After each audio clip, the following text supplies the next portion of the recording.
Vernon Bryant, staff photographer file, former Dallas Cowboys head coach Barry Switzer during warm-ups before a game against the Atlanta Falcons in Arlington on Sunday, September 27, 2015. Vernon Bryant, the Dallas Morning News, former Cowboys and Oklahoma head coach Barry Switzer joined the Dennis and Cowlishaw show on ESPN Dallas 103.3 KESN-FM recently. Here are some of the highlights. On the hardest part about keeping the Cowboys together after taking the job, I had a pretty tough job. Jimmy Johnson left and I was the only guy coming in there.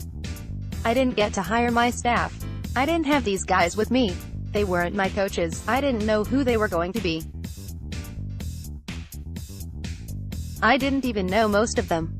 I didn't know if they had any hidden agendas, who was going to be loyal, what guys I'd get along with, and basically the two guys left us because of that situation, but they all did a great job and I just tried to keep the son of a expletive in the middle of the road down the highway. They had won 2 Super Bowls in a row, and you know what?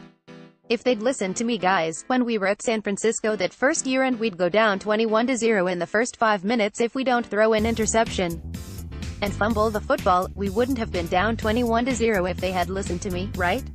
So they didn't take my expletive coaching very well. Anyway, we're down 21-0 and we come back and make a game of it in the first half.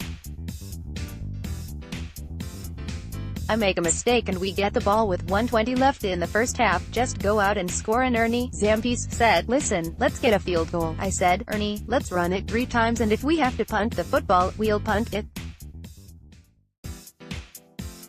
Then we go into halftime. We've got the momentum, only down 7.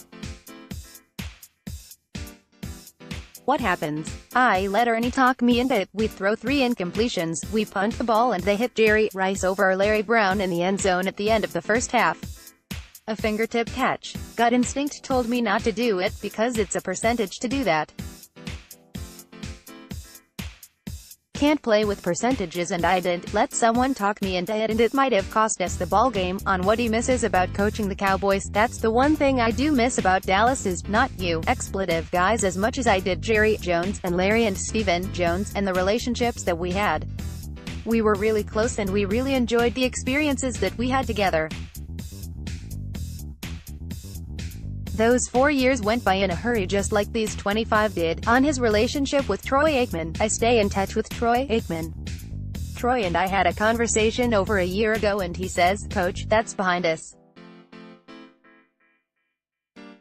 That's all behind us now." I appreciate that, and I think Troy Aikman is one of the best quarterbacks and one of the best guys on television there is.